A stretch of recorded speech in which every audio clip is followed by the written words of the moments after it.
Hello everyone, I'm the Disgruntled Jedi. This time we'll be reviewing Star Trek Discovery Season 2, Episode 2, New Eden. I'll begrudgingly admit that I thought this episode was better than the previous one, but still had some moments where I was screaming at my computer screen. Also, CBS All Access sucks, and I hate paying to watch commercials. But let's begin, shall we? This episode begins with a surprisingly beautiful shot of the Discovery coming out of a nebula. No lens flares, no information overload, just a truly beautiful shot. I was genuinely impressed. Over that shot, we get some exposition about how Spock had been studying the red bursts before Starfleet had seen them, and that Pike has somehow known where Spock was all along, in a psych ward, and he committed himself to the psych ward, and that he didn't want anyone to know, which is why Pike didn't say anything. There is some plot development about how Spock won't see Burnham because reasons, and Pike explaining that his childhood was confusing because his father was a science teacher and a religion teacher. I went to Catholic school for all 12 grades. My best classes were science. It wasn't that confusing, but whatever. There is a narrative they are going after here. After that thrilling exposition dump, they say a new red dot has appeared and that Tilly was working on a theory involving the deflector dish and technobabble to pinpoint exactly where this dot is. This is immediately shot down by Burnham saying that it would take too long, leaving Tilly to feel defeated for a few moments. Burnham then chimes in a smug as hell attitude with a solution to the problem. Simply jump to warp. So let me get this straight. She basically stole Tilly's thunder and claimed it for herself. What a shitty character. Sorry, Tilly, you got Burnhamed. To make things even funnier, while I was watching this, my girlfriend, who was not watching it with me but was in the same room, commented, "Why is the chick with the guy's name always mansplaining things like a guy?" So I rewound and had her watch this scene with me, and her response was, "So she just likes to bitch slap everyone." Great character here, Discovery. Even random people that are watching don't like your main protagonist. So they jump to warp and determine the source is 150 years away at maximum warp. So they need to spool up the spore drive. But they can't because it's not wartime, apparently. Something about to use the spore drive, the pale engineer injected himself with DNA from a tardigrade, but this violates the ban on genetic engineering, so they can't use it until they find a non-human interface? So Pike pulls rank and says that they can because it's a crisis. Whatever, guys, just pick one. Turns out the pale engineer doesn't really want to use the spore drive because the last time he did, he saw his dead boyfriend. There's talk about when someone dies, they are always here and his boyfriend is in the stream and he's not sure he could see him again. And honestly, this is completely understandable drama. Well done. Believably acted, and seems completely realistic. You might just be getting better, Discovery. Slowly. So the ship jumps, and aside from the fact that the saucer section of the ship spins in opposite directions, which is kinda cool to see, the idea of an instantaneous jump drive seems really out of sorts with Star Trek. Why don't they have this in other versions later? Who knows. All in all, it looked cool, but felt like something that should be in anime or the re-imaged Battlestar Galactica as opposed to Star Trek. To bookend the jump with drama, the pale guy, after he finishes making the jump, leaves the room looking upset and depressed. He didn't see his boyfriend. And I know it kind of sounds like I'm being sarcastic, but this was actually a very heartfelt scene, and you could feel the character's pain. Great job. Also, this will be important later, so remember this. They discover that there are humans on the planet, which should be impossible because it is way too far out from Earth. They receive an old distress signal that has been transmitting for 200 years, which is before humans gain the ability to go to warp, which means they were brought to the planet. Apparently, they are somehow from Earth around the time of World War III. They determine that the people speak Federation Standard. That's English, guys. You don't get to rename the language. And that since they don't have technology or electricity, that they are pre-warp. This enacts General Order 1, which is implied to be the Prime Directive. Why are they not calling it the Prime Directive? Especially since it's been called the Prime Directive since the original Star Trek series. Seriously, who knows at this point? I've kind of given up trying to keep track. In any case, they decide that since the population is pre-warp, they can't interfere. which is stupid since they are human, they can interfere all they want. But the plot decides that they can't. So we'll go with that. They cannot interfere. Remember that. They cannot interfere. You know they're going to interfere. Burnham and Pike then have a conversation in which Pike asks, why did the red bursts bring us here? Burnham, of course, cautions him against assigning a motivation to the red bursts. She also refers to herself as science officer, which is kind of nice because up until this point, I seriously had no clue what the hell her role was. She seems to do literally everything. So, science officer. Got it. Pike counters by quoting Shakespeare, and Burnham points out that she knows her Shakespeare, and gets snotty with Pike about thinking that the red bursts may be divine intervention. Because of course she does. Pike then asks if Burnham is familiar with Arthur C. Clarke's third law. Burnham responds by repeating the law by memory. Because of course she does.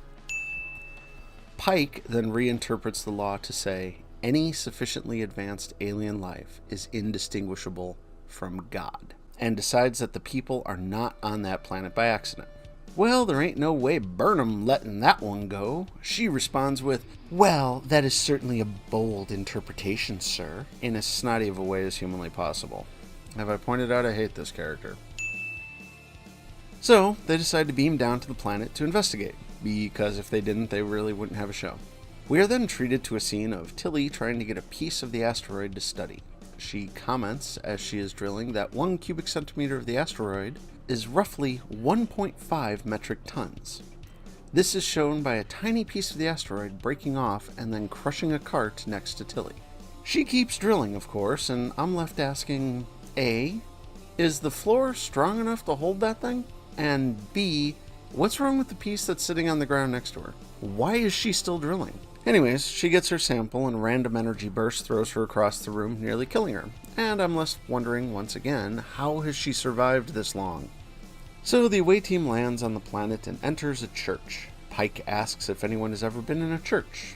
Burnham replies that she is familiar with the texts of Earth's religions, enough so that she is able to recognize that the religions on display in the church are from various different religions. Some of which I know exist, but I couldn't identify by sight if you paid me. And I grew up on Earth, not Vulcan. Why can Burnham do this? Because of course she can. They meet the people, and through an expositional greeting, basically discover that in the Third World War, a group of people hid in a church and were saved by the Red Angel, transported to this planet and created a religion based on all the different religions on display, and worshipping the Red Angel as either a god or a messenger of God. Burnham, of course, speaks up about her religion being science and asking if the people without electricity have tried to use science to figure out how their ancestors got here on another planet. Because of course she does.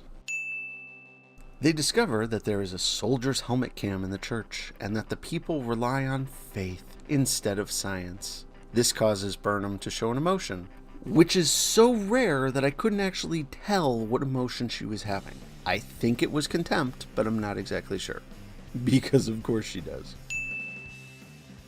Tilly wakes up in sickbay and gets a rather sweet reprimand from Saru about how she is important and needs to take care of herself. It was actually quite good and felt very Star Trek-like. Saru is then called away to discover that parts of the asteroid field that surround the planet are now on a collision course and are going to hit the planet and cause an extinction-level event. This is bad. They even say that. It's bad. Several times. Literally say, this is bad. They also can't transport anyone or send a shuttle to get the away team off the planet. Saru embraces the idea that they were brought here for a reason and decides to save the planet. Now, this may or may not violate the Prime Directive. I don't know, they didn't cover it at all, but honestly, I'm okay with it, as this is what Starfleet should be doing, in my opinion. Going out and saving people if they can do it. Back on the planet, Pike and Burnham get into a fight about what seems to be whether or not General Order 1, the Prime Directive, allows them to take the people off the planet. But the fight actually boils down to Burnham claiming straight up, the faith they cling to is a lie. Now, Gene Roddenberry was an atheist. He envisioned a world without religion, money, greed, racism, sexism, or any of the challenges we face as a society today. But Star Trek never, ever, once went after a race's religion, human or otherwise. You were allowed to believe what you believe. So this goes completely against the point of Star Trek, which was about understanding other people, not correcting them. The away team gets discovered by the one person in the town that believes in science and not faith. He confronts the away team and says to Burnham, "I can see the truth in your eyes." Because of course you can. He then stuns the away team with a grenade, because that's how grenades from the 21st century work, apparently. What century are we in again? Back on Discovery, Tilly is trying to help save the population of the planet from sickbay. She comes up with an idea, but she can't leave sickbay, commenting that she wishes Burnham was there to help her, because of course she does. With the help of a young officer, they figure out that the asteroid in the bay could create a gravity well to pull the pieces back into the rings. The officer then tells Tilly that in sickbay they have noticed it is easier to ask forgiveness than permission, so Tilly runs out to the bridge. Except she makes a wrong turn and has to go the other way, because we're trying to be funny. On the bridge, they devise a plan, but it will require Discovery to get into the middle of the debris field, and the helmswoman says she can't pilot the ship in there. And this point is where this episode really shines, and why I think this episode was far, far better than the previous one I reviewed. Remember how the pale guy, Stamets, didn't want to use the spore drive again? In the middle of them determining that they can't fly the ship into the asteroid field with normal propulsion, he steps up and says he could jump the ship into place. No hesitation, no reservation. He is willing to put himself in a potentially painful situation to save the lives of the people on the planet without a second thought. I promise you, going forward, I will only refer to this character by his name, Stamets, as he has, in my opinion, earned it at this point. It was also really nice to see Star Trek return to personal sacrifice and people just standing up to help other people, even though it could cause them potential pain. That's the definition of a hero, and they did a really good job with this. Back on the planet, the guy that stunned the away team is showing everyone the crew's tech, while Pike struggles to keep their cover story. The man asks Burnham to tell the people the truth, that he is right about science and not faith. Before Burnham can act, a young girl activates a phaser, accidentally sets it to overload, and Pike jumps on it before it explodes. Now, I know this has been a thing that's been in Star Trek since the very beginning, ironically since the Cage episode with Pike in it, but why the hell do you have a setting to turn a gun into a grenade? That's always bugged me about Star Trek, but anyway. Pike is severely injured by the blast, but not killed, somehow, and they take him into the church to apply medical care. Back at the interesting story of the episode, in space, they jump Discovery into the middle of the asteroid field and drop the dark matter asteroid out of the bay and tractor beam drag it through the asteroid field, doing a donut maneuver to throw the asteroids back into the ring. It was actually inspiring and quite beautiful. But if they had a tractor beam on the ship, why didn't they catch the asteroid that way in the last episode instead of letting it slam into the ship? Oh well. With the asteroids gone, they were able to beam the crew up, the religious of the group believing it was the angel returned to save them. Science versus faith. On Discovery, Tilly realizes that she actually knows the nurse, and that she tries to figure out from where. She realizes she went to grade school with the girl, and that girl died some time ago. The plot thickens. Pike and Burnham have a scene where Pike's thanked Burnham for following orders while on the planet, and I'm left wondering if the phaser damaged his brain. Burnham then responds with, "I learned the hard way what not following orders can lead to." Then why are you such a combative bitch all the time? Burnham then tells Pike about the red angel she saw on the asteroid, but that she does not ascribe divine properties to it. They discuss the scientist on the planet and what to do about him. So Pike beams down and trades a battery for the helmet camera, allowing them to power the electrical lights that were inside the church once again. Because yeah, that follows the Prime Directive. Or I'm sorry, General Order 1. On Discovery, Pike sees the video showing the image of the Red Angel in the helmet cam, just before the episode ends. I have to admit, after watching this episode, I'm quite torn. On one hand, the B-plot involving Tilly and Stamets with the Discovery saving the planet was perfect. Played a little goofily and clunkily, but the right spirit was there. The The effects in this episode were beautiful. I only saw one lens flare, and that was on the bridge, not any of the space shots. On the other hand, the A-plot, aside from having Burnham, who is a completely terrible character, go head-to-head with religion, the way religion was treated in general was kind of annoying, and the entire A storyline really brought the episode down. I know that they are trying to lean into a more science has the answer, but that's not Star Trek. Star Trek always dealt with the idea of faith, and they always did so by basically saying, you don't have to believe. Just try to understand why the other person does believe, and be respectful. This show doesn't seem to be doing it that way, in my opinion, and honestly, the whole time I was watching, all that was going through my head was the line from Babylon 5. Faith and reason are the shoes on your feet. You can travel further with both than you can with just one. The episode also felt very short for some reason. According to the time on the video, it was around 44 minutes long, but seemed to just fly by without much of a bang.